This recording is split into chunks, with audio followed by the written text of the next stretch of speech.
Hey everybody, welcome to another episode of Cookin' in Country with us, Megan and Shane. And our I'm dog. Megan. And I'm Shane. You know. And there's our dog. I don't know if you can see her tail wagging.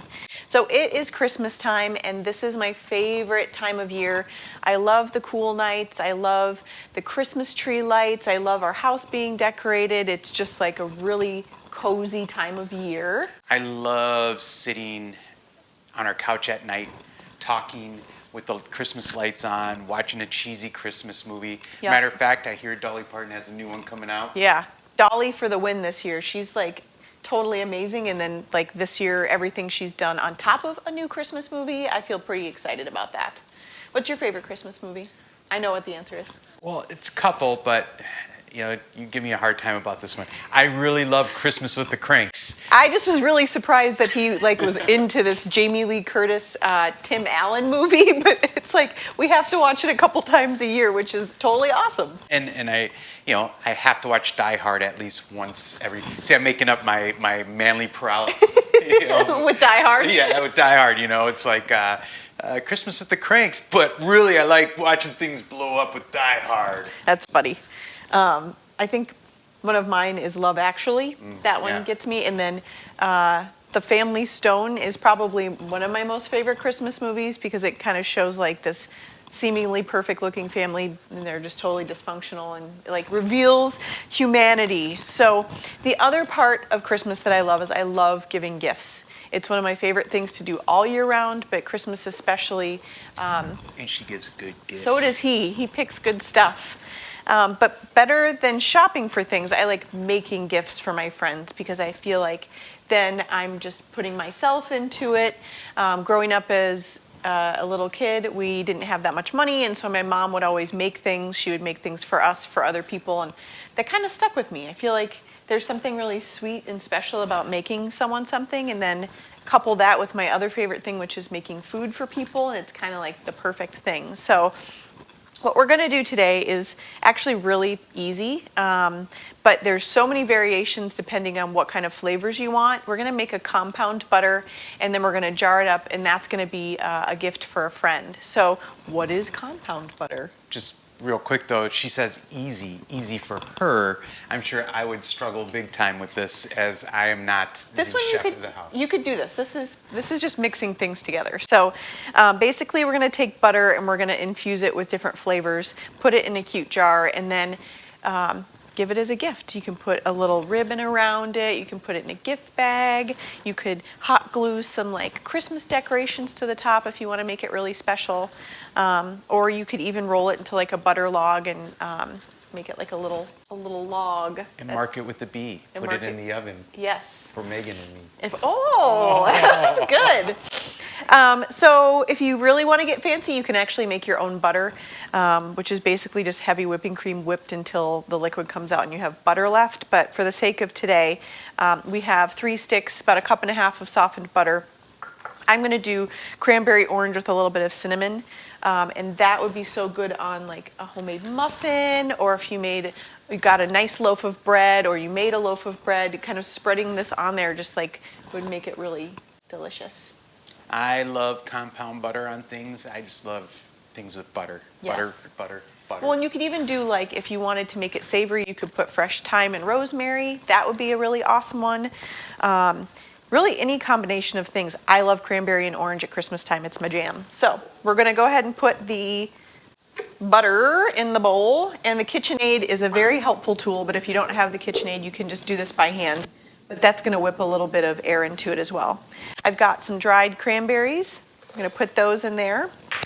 I'm going to do just a pinch of cinnamon because cinnamon's very strong, so you don't want it to be too overpowering. And then we're going to zest some orange again. Do you want a zest? I do not want a zest. Well, maybe I don't want to make you look bad Oh on camera. my God. I just showed him how to do this. Mm-hmm. And I'm a pro already. I'm a pro zester. I'm actually in the Pro Zesting Hall of Fame. Zest. I'm zesting and zestful. Go back and forth. I'm also a micromanager. I like control. Good job, honey. Thank you. Orange zest is a pretty strong flavor, so depending on how orangey you want it.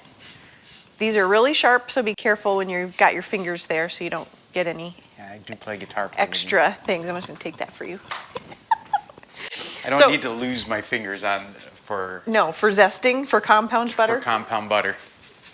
So I would love to hear from you guys if you have any homemade gifts that you like to make. What do you like to make? Because I just think it's really fun to see what people do. I remember when I was a kid, I used to always make my own cards for everybody at Christmas time. That's cool. I'd fold a piece of paper up in 4 different Little quadrants. and then I would draw, because I used to draw all the time. Shane's a good artist, and that's a secret that he keeps, but he's a really talented artist.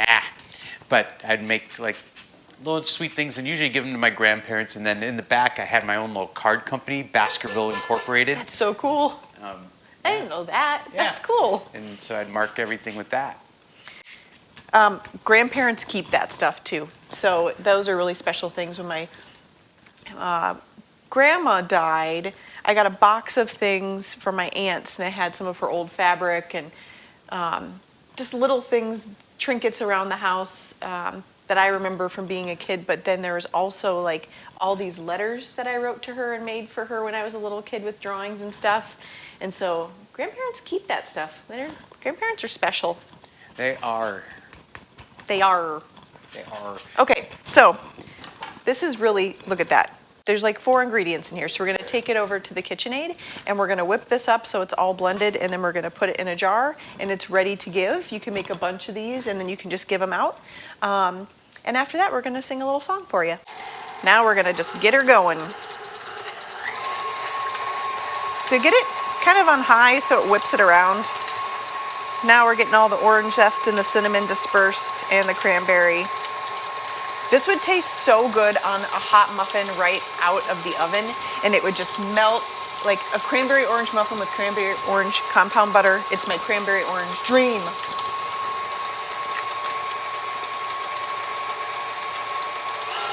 And now I want to fluff a little bit more air in there because whipped butter is just better. Butter.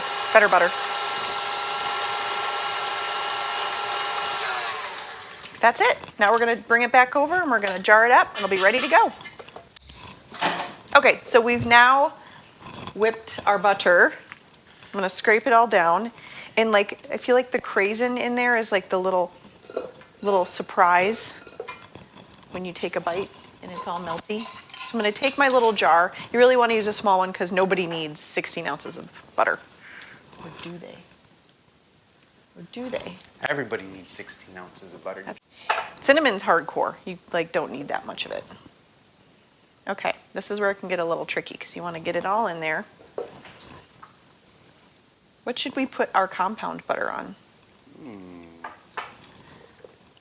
Should I make some muffins? Muffins would be good. Toast, cinnamon toast. That would be good too. Who should we give our compound butter to as a gift? That's the real question. Who wants one of these? Who wants compound butter?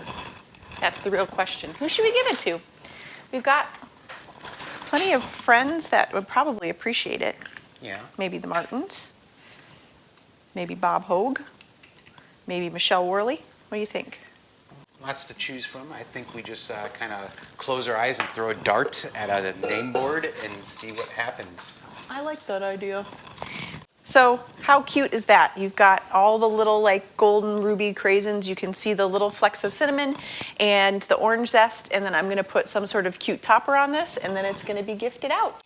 Gift Central. Gift Central. Gift. Not to be confused with gift. All right. Let's play a song. Cool. So Shane and I both grew up in small towns in Wisconsin, and this song is inspired by that.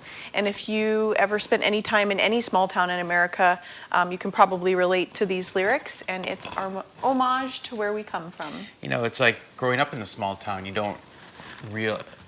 growing up is hard enough as it is, and you don't really pay attention to your surroundings because you want to get old really quick. And when I lived there, I didn't appreciate the smells, the sights, the people, until I got older. And now I see the small town for the beautiful thing that it is. Yep. And so that inspired the song. We hope you enjoy. It's called Winter in a Small Town.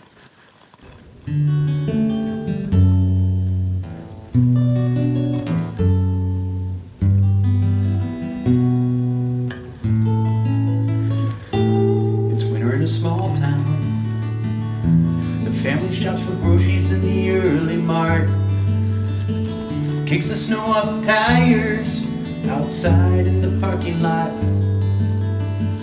Pulls up the four corners, slides a little bit past the line. But the streets are empty, so a little bit is perfectly fine. It's winter in a small town.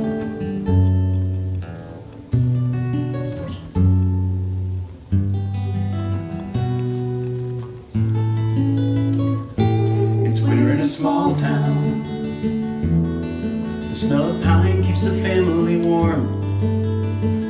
Everybody's together, talking about who's doing the chores.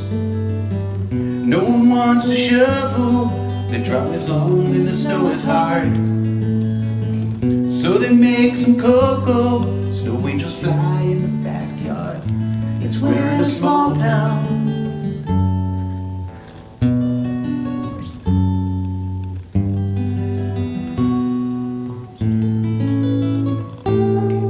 A small town, and the neighbor's not doing so well. She lost her husband last December on the first of many cold spells. Rhubarb pie in the oven, cards are being carefully made. Snow pans, boots, and a shovel, and the neighbors start to make their way. It's winter in a small town. Winter in a small town. Winter in a small town. Winter in a small town.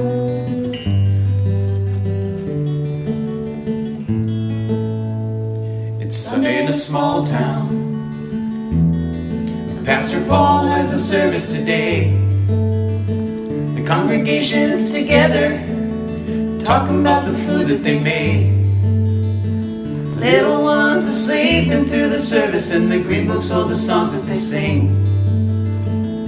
And after the potluck, they race home to watch their favorite team. It's winter in a small town. Winter in a small town. Winter in a small town. Winter in a small town.